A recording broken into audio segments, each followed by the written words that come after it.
할렐루야. 철로역정 두 번째 시간입니다. 천국을 향해 나아가는 순례자의 여정 두 번째 시간을 여러분과 함께 하고 있습니다.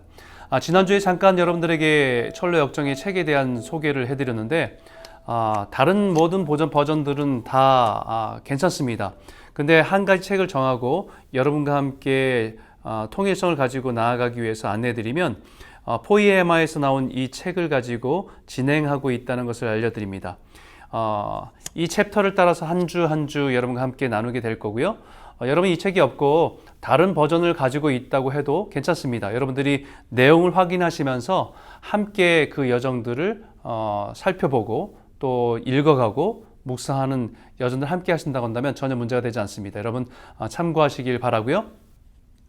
지난주에 잠깐 요약을 해드리면 순례자의 그 영적인 상태에서 계속해서 고민하게 됩니다. 자신의 인생에 대한 고민을 하게 되고 그 고민 속에서 이제 전도자를 만나게 돼서 좁은 길과 또 빛을 따라 나아가도록 그 길을 안내해 주었습니다.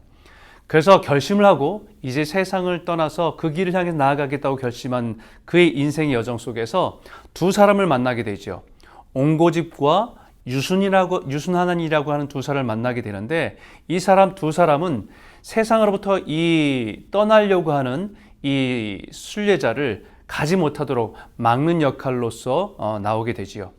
그 사람 중에서 옹고집은 그 순례자를 통해서 영적인 고민을 같이 하지만 그것을 거부하고 그냥 돌아서 버리고 자기 고집대로 세상을 향해 돌아가게 됩니다.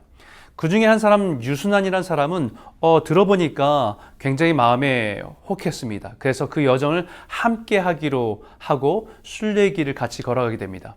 그런데 위기가 오죠. 낙담의 늪에 빠지게 됩니다. 낙담의 늪에 빠져서 그 고통 속에서 이 유순한이라는 사람은 원망하면서 다시 세상을 향해서 돌아가게 되는 여정을 걷게 되고 또 그 낙담의 늪에서 헬프의 도움을 받아서 순례자는 다시 그 좁은 길을 향해서 순례길을 향해서 계속해서 나아갈 수 있게 되는 것입니다. 한편 돌아간 유순한은 마을 사람들로부터 이런저런 얘기를 듣게 되죠. 어떤 사람들은 잘 왔다고 얘기하는 사람도 있지만 어떤 사람들은 한번 결심한 것을 그걸 포기하고 돌아오냐고 이 사람에 대해 비난한 소리도 있었습니다. 처음에는 위축된 마음이 있었지만 이 유순한이 점점 더 마음이 강팍해지면서 이제는 자기가 함께했던 크리스찬을 더욱더 신랄하게 비난하는 자리에 있게 됩니다. 왜냐하면 유순한이 자기가 크리스찬과 함께 동행하다가 떠나오게 됐다는 사실이 자기가 그 사람을 비난하면 비난할수록 자기의 행동에 대한 합리화가 되기 때문입니다. 어떻게 보면 우리가 세상에 살면서 교회에 전혀 안 나간 사람보다 예전에 교회에 나아갔다가 이제는 교회에 나가지 않는 사람이 훨씬 더 네거티브하게 교회를 비난하고 크리스찬들을 비난하는 모습은 그와 같다고 생각할 수 있는 것이죠. 이제 이 순례자의 여정 속에서 이제 한 걸음 한 걸음 나아가게 됩니다. 나아가게 되는데 한 사람을 만나게 됩니다. 홀로 걸어가던 이 크리스찬에게 길에서 한 사람을 만나게 되는데 이 사람의 이름은 세속 현자입니다. Worldly Wise Man. 참 재밌는 것은 이 사람이 사는 동네가 세상 이치시라고 하는 곳에 산다고 해요. 세상의 이치를 따라서 얘기하는 어떤 윤리적인 부분들을 강조하는 것을 표현하고 있는 것이죠. 이 사람의 눈에는 첫 번째로 이 크리스찬을 알아봤습니다. 그러면서 이 크리스찬에게 질문하죠. 등에 맨 짐이 뭡니까 도대체? 그리고 어디로 가는 겁니까? 라고 질문해요. 그러자 이 크리스찬은 등에 짐을 짊어지고 나는 지금 어린 양의 문을 향해서 가고 있다고. 그곳에 가면 이 짐을 벗어버릴 수 있다고 해서 그 길을 향해서 걸어간다고 얘기합니다.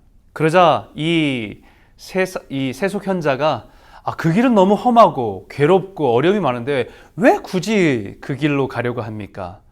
그 짐을 당신이 지금 짊어지고 있는 짐을 쉽게 벗어버릴 수 있는 길을 알려주겠다라고 하면서 알려준 곳이 도덕골이라고 하는 것이죠. The Village of Morality라고 하는 것이에요. 도덕골.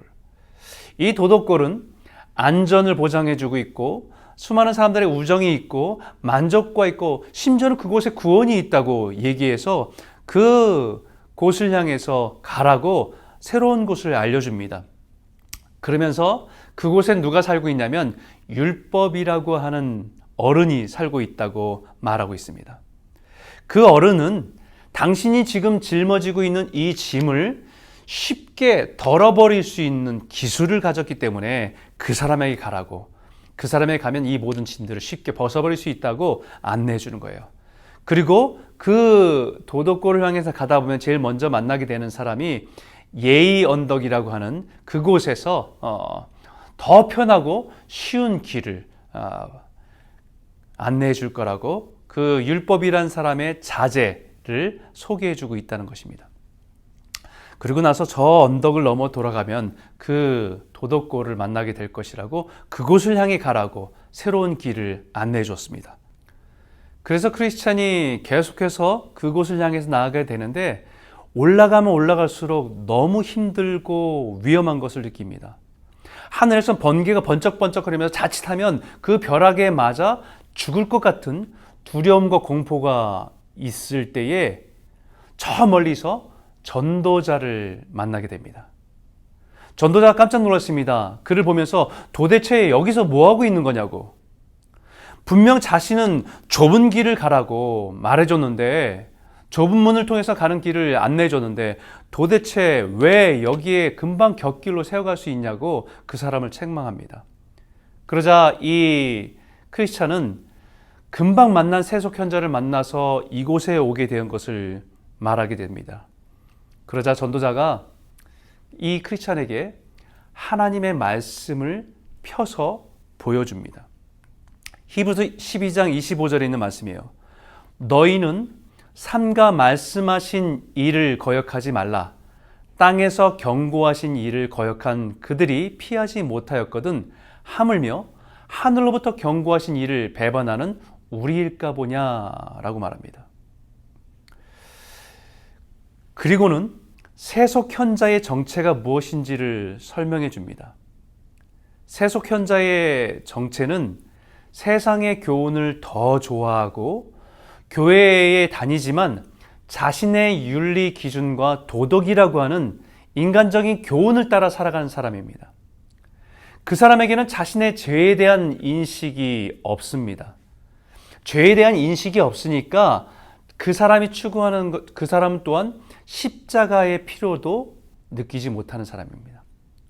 스스로 신앙의 길을 얘기하고 있고 교회에 다니고 있지만 그 사람은 복음을 통해서 자신이 십자가의 복음 앞에서 깨어지고 그 복음을 받아들인 것이 아니라 자신이 생각한 윤리와 그 기준들이 기독교의 윤리와 기준에 맞기 때문에 교회를 다니는 거고, 그 안에서 자신의 삶 속에서는 자기가 지키고 있고 윤리적인 것 때문에 스스로 의인이라고, 스스로 선하다고까지 생각하며 살아가는 사람들이 그와 같은 사람들입니다. 이 전도자는 이 일을 통해서 이 크리스찬을 책망합니다. 세 가지를 조심하라고, 세 가지 당신이 잘못한 것이 있다고 하면서 세 가지를 말해주는데, 첫 번째는 뭐냐면 바른 길을 떠나야겠다는 마음을 가진 것은 잘못입니다. 좁은 길이고 힘겨운 길이지만 그 길이 바른 길인데 쉬운 길의 유혹이기 때문에 그 길을 떠나겠다고 생각하는 그 마음, 잘못한 것이라고 얘기해 줍니다. 두 번째는 십자가를 외면하게 만들었다는 것입니다.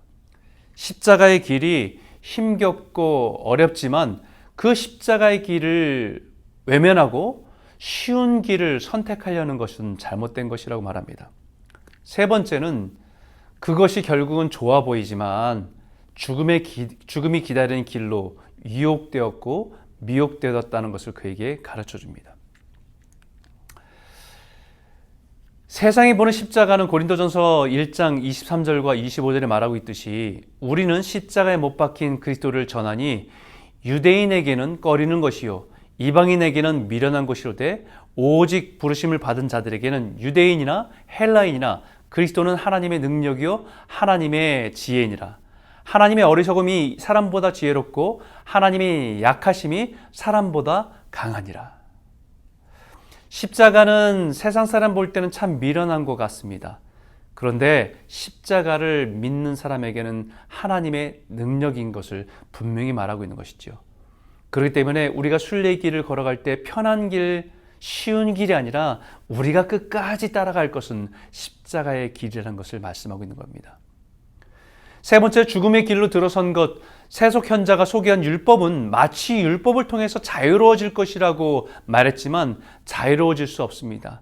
가면 갈수록 더 무거워지고 큰 죄책감이 있게 되고 자신의 힘과 노력으로 이룰 수 없는 길을 말하는 것입니다. 이 전도자의 이야기를 통해서, 책망을 통해서 이 크리스찬은 죄책감에 시달렸습니다. 어떻게 내가 이렇게 실수를 했는데 그 길을 계속 갈 수 있는지, 그 주님이 나를 어떻게 생각할 것인지 자기 실수를 책망하고 있을 때에 전도자는 조용히 주님이 어떠한 분이신지를 말합니다. 우리의 실수에도 불구하고 양의 문에서 기다리시는 분은 따뜻하게 그리고 반갑게 우리를 맞아주실 것이라고. 그렇기 때문에 포기하지 말고 좁은 길로 계속해서 가십시오라고 그 전도자에게 새롭게 길을 안내해 줍니다. 그래서 그 길을 향해서 계속 걸어갑니다. 걸어가다 보니까 전도자의 안내에 따라서 문에 도착했어요. 그 문에 보니까 뭐라고 써 있냐면 문간에 구하라 그리하면 너에게 주실 것이요, 찾으라 그리하면 찾아낼 것이요, 문을 두드리라 그러면 너에게 열릴 것이라고 하는 마태복음에 있는 말씀이 거기에 쓰여져 있는 거예요. 정말 두드리고 찾고 정말 주님께 나아가면 하나님께서 우리에게 만나 주시겠다는 약속처럼 그 문은 이 크리스찬에게 준비되어 있는 문이었다는 것입니다. 그 문에서 문을 두드리기자 이제는 그 문에 빼꼼히 열어서 한 사람이 물어봅니다. 당신 누구냐고.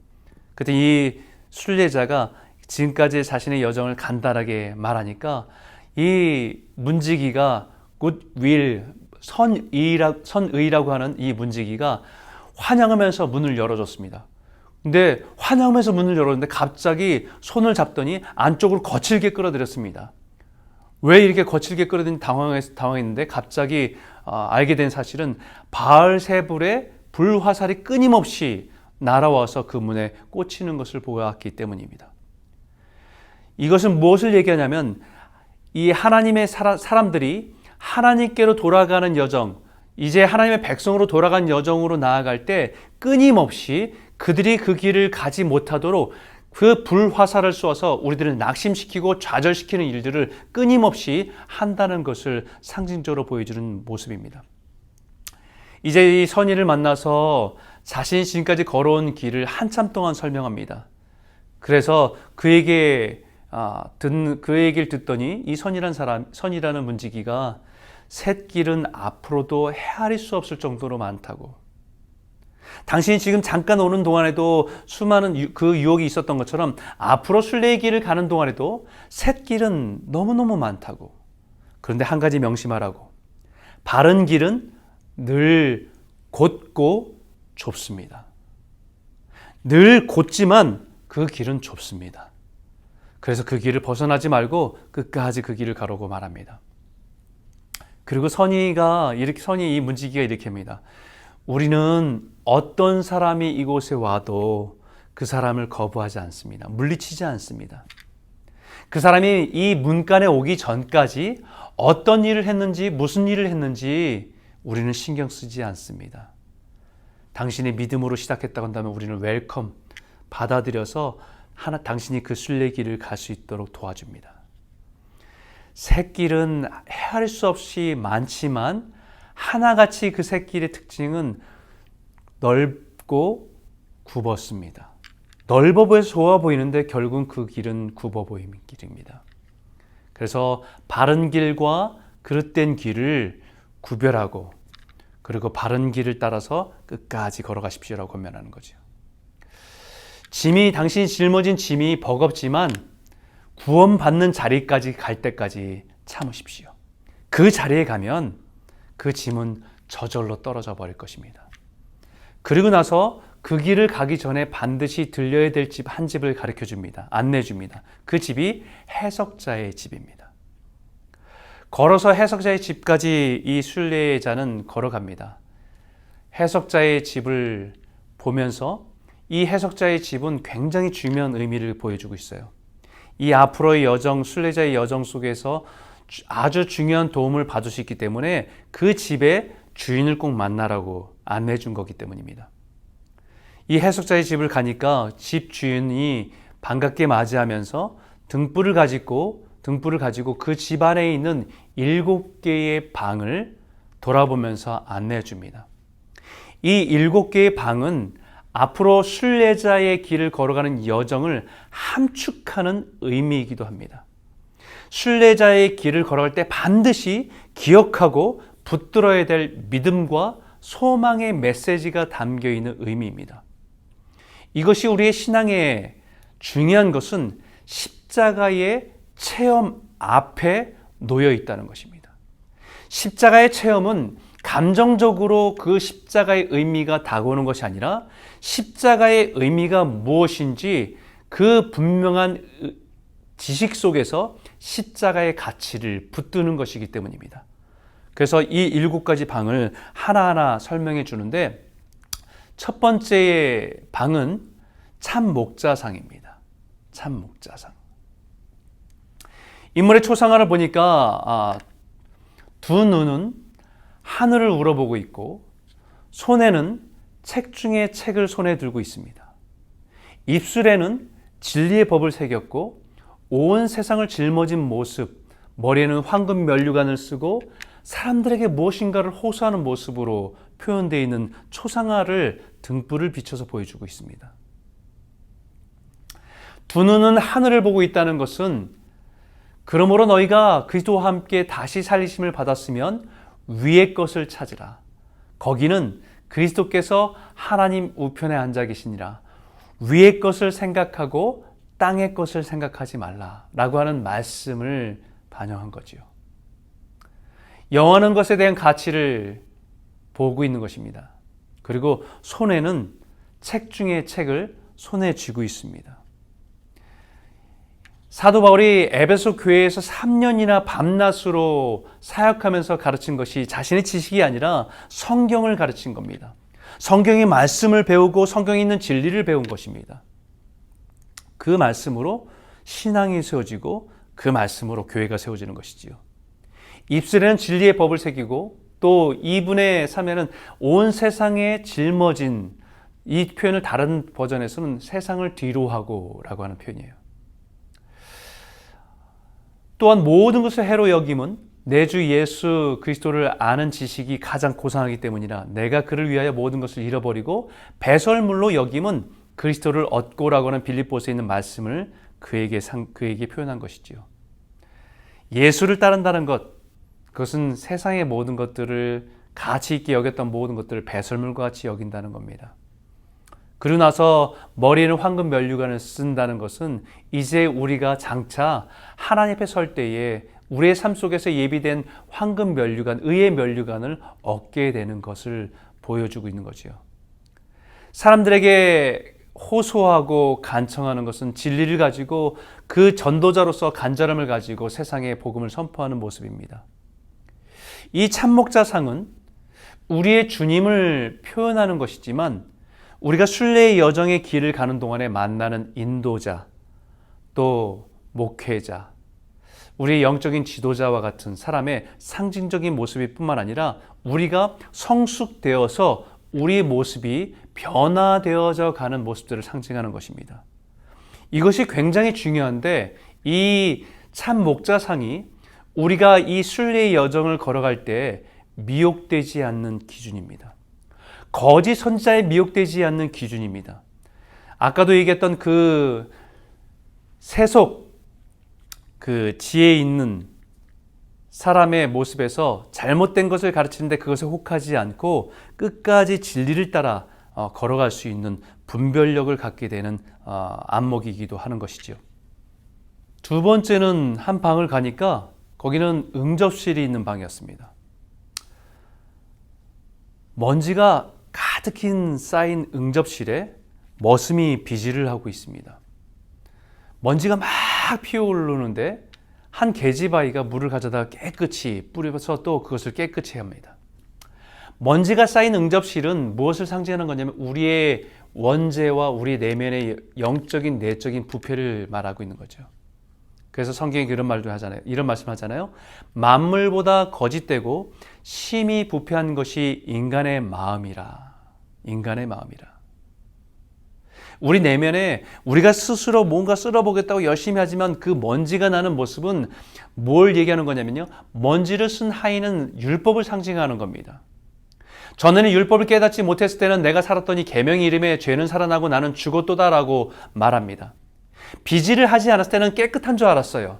근데 비질을 하고 나니까 먼지가 많이 일어나는 걸 보면서 예전에는 몰랐는데 그 비질을 하고 나니까 내 안에 이렇게 더러운 것이 많았구나 하는 것을 깨닫게 되는 거죠. 마치 방 안에 햇빛이 들어오면 먼지가 많은 것을 깨닫게 되는 것처럼 예전에 율법의 거울 앞에 설지 않을 때는 자기네 깨끗한 줄 알았습니다. 선한 사람인 줄 알았어요. 하지만 율법은 우리의 죄를 드러나게 하는 거울이었습니다.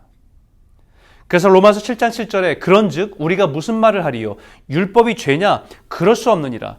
율법으로 말미암지 않고는 내가 죄를 알지 못하였으니 곧 율법이 탐내지 말라 하지 아니하였다면 내가 탐심을 알지 못하였으리라고 말하고 있는 것처럼 율법은 나쁜 것이 아닙니다. 율법은 우리의 죄를 드러냅니다. 거울을 비춰서 우리가 얼마나 추한 존재인지 우리 내면에 있는 것을 다 드러냅니다. 하지만 율법은 해결할 능력이 없습니다. 율법은 몽학 선생과 같아요. 그래서 그 아이의 손을 잡고 평생에 그 아이를 인도해 준 선생과 같은데 장성할 때까지, 성인이 될 때까지 마치 율법은 우리의 죄가 있음을 드러내서 예수께로 인도하는 역할의 초등교사와 같다는 거예요. 그래서 그 예수님이 우리에게 필요하다는 사실들을 처절하게 깨닫도록 우리에게 영적인 거울로 비춰주는 것이 율법이라는 것입니다. 그 율법의 먼지가 난 뒤에서 물을 뿌린 계집애는 어떤 것이냐? 그것은 너희 중에 이 같은 자가 있더니 예수 그리스도의 이름과 우리 하나님의 성령 안에서 씻음과 거룩함과 의롭다 하심을 받았느니라.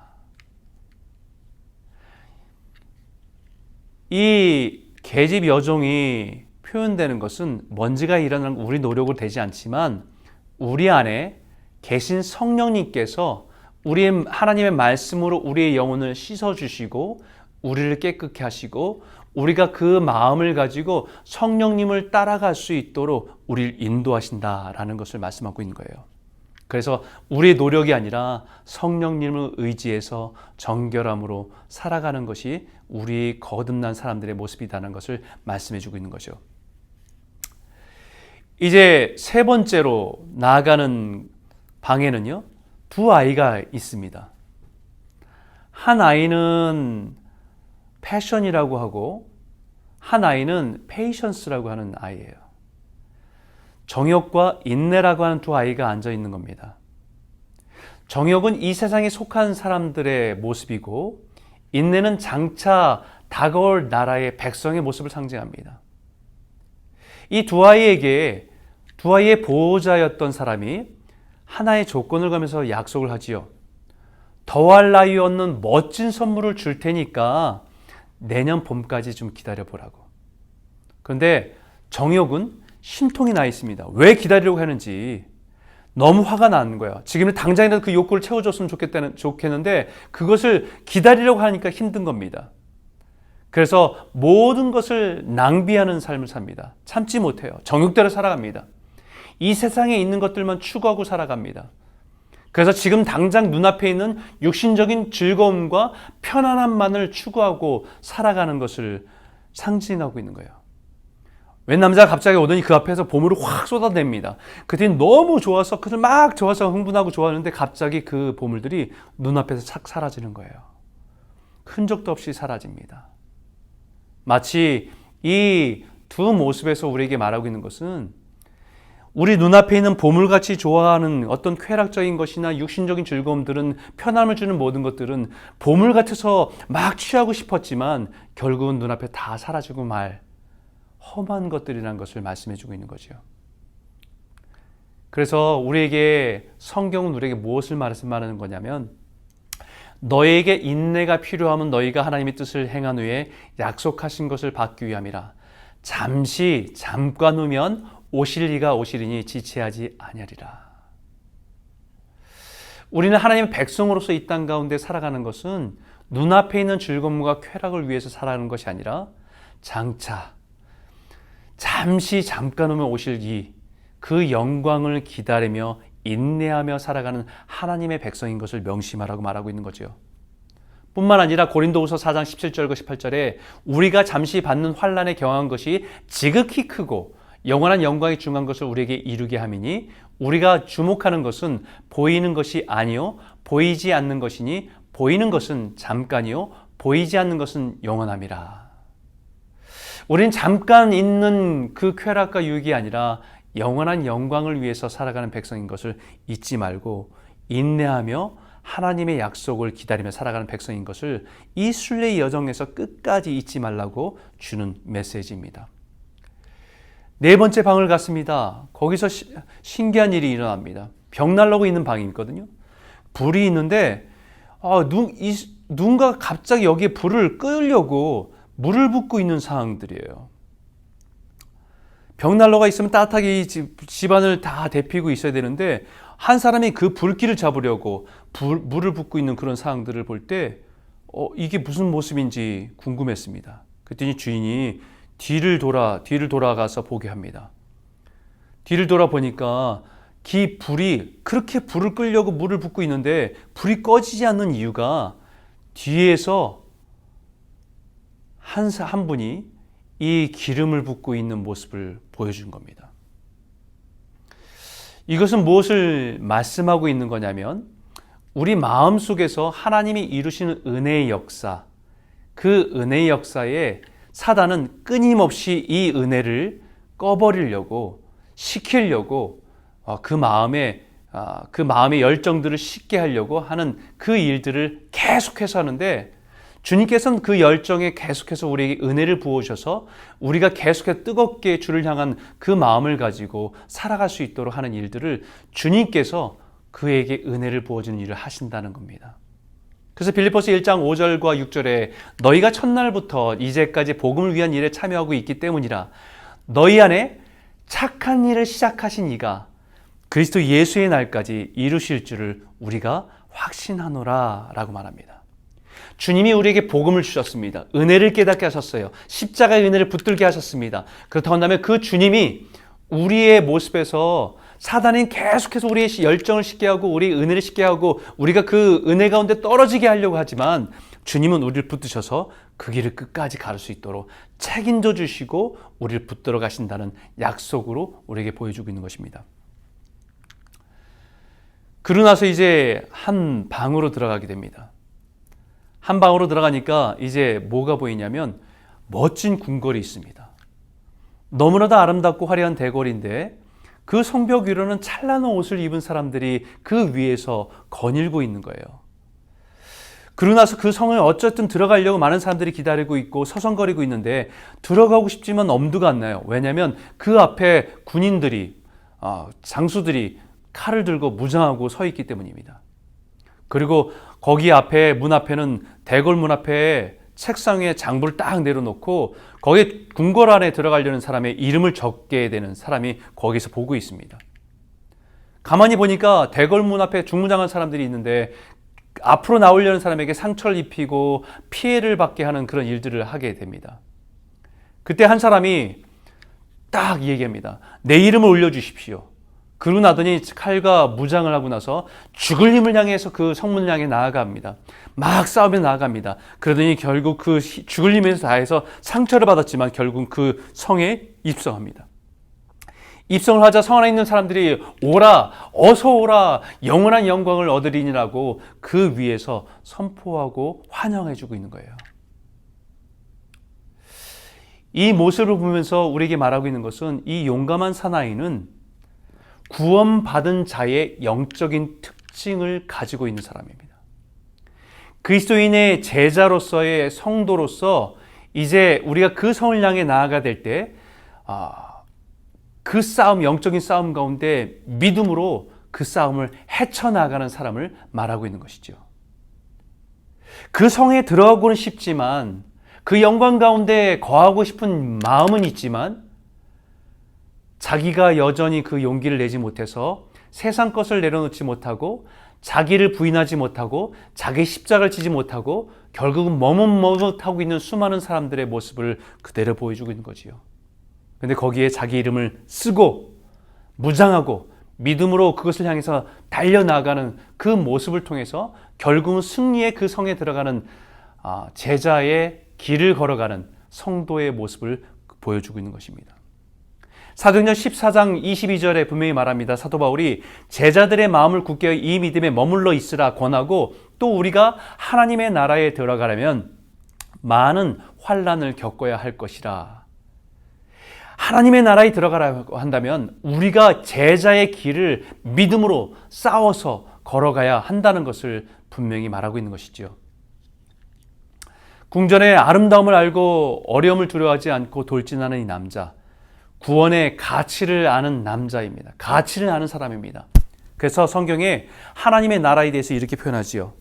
세례 요한의 때부터 지금까지 천국은 침노하나니 침노하는 자는 빼앗느니라 라고 말씀하고 있었던 것입니다. 그리고 6번째 방으로 갑니다. 6번째 방에 가니까 이상한 거예요. 6번째 방에 가니까 한 철장의 남자가 있습니다. 직접 물어보라고 그래서 이 사람이 누구냐고 물어보니까 직접 물어보라고 해서 그 사람이 물어봅니다. 그랬더니 자신이 그 철장간에 갇혔던 사람이 자기를 소개하는데 자기도 믿음이 있었던 사람이라고. 자기도 그 예루살렘 성에 들어갈 수 있다고 자부했던 사람이라고.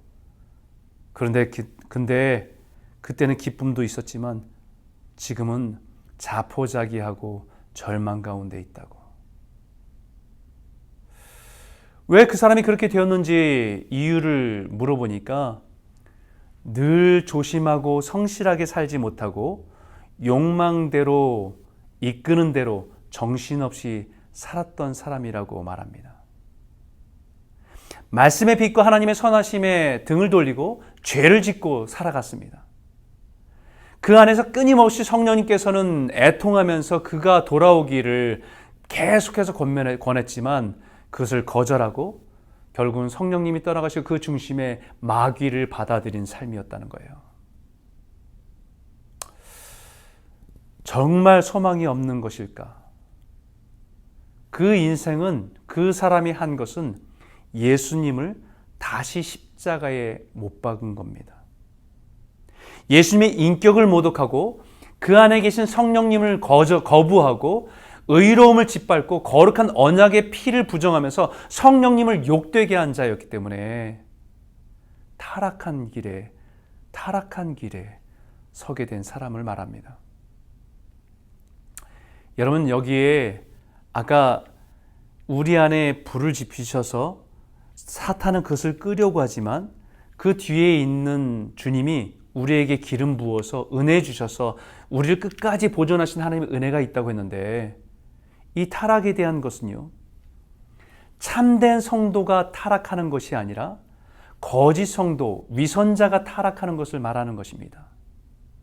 타락하기도 전에 은혜를 경험할 수도 있고 성령의 은사를 맛볼 수도 있지만, 선한 말씀과 내세의 능력들 잠깐 맛보기도 하지만, 이 참된 성도가 아니라 거짓 성도는 결국은 그 위선과 세상을 향해서, 죄악된 길을 향해서 걸어가는 길을 가게 된다는 것을 말씀하고 있는 거죠. 여러분, 여기 중요한 것은요, 이 사람의 이름이 언급되지 않습니다. 이 사람의 이름이 언급이 없습니다. 왜냐하면 이 사람의 이름이 없는 이유는 구원을 받은 적이 없기 때문에, 생명책에 이름이 없기 때문에 자기를 소개하는 자리에 이름이 없는 사람으로 소개하고 있는 겁니다. 그래서 타락은 자만에서 시작됩니다. 스스로 자만에 빠져서 깨어나지 못하고 근신하지 않고 아무런 삶의 열매가 없는 사람을 말하는 거죠. 자신의 정욕의 늪에 빠져서 타락의 늪으로 깊이 빠져들어가 죄를 향해 달려가고 더 깊이 빠져드는 이유는 하나님의 말씀의 빛과 하나님의 선하심을 거부하고 저항하며 자신의 삶을 돌이키지 않고 대항하기 때문입니다. 그것이 하나님의 아들을 십자가에 다시 못 박는 것이죠. 그래서 히브리서 6장 4절부터 6절까지 이렇게 말합니다. 한 번 빛을 받고 하늘의 은사를 맛보고 성령에 참여한 바 되고 하나님의 선한 말씀과 내세의 능력을 맛보고도 타락한 자들은 다시 새롭게 하여 회개하게 할 수 없나니 이는 그들이 하나님의 아들을 다시 십자가에 못 박아 드러내놓고 욕되게 함이라. 여러분, 이것은 회개할 수 없다는 것입니다. 회개는 하나님의 말씀을 통해서 죄악을 깨닫고 그 말씀을 가지고 여호와께로 돌아오는 것이기 때문입니다. 하나님의 약속의 말씀을 깨닫고 용서에 대한 언약의 증거를 가지고 돌아오는 것이 회개이기 때문입니다. 그러나 하나님의 말씀을 거부하고 저항하는 강팍한 상태에서는 회개가 불가능합니다. 진리를 아는 지식이 있음에도 불구하고 의도적으로 죄를 짓고 구속의 은혜를 무시하며 그리스도의 언약의 피를 부정한 것으로 여기는 것은 성령을 욕되게 하는 것입니다. 회개도 하나님께서 우리에게 은혜를 베푸셔야만 가능하고 돌이킬 수 있는 것입니다.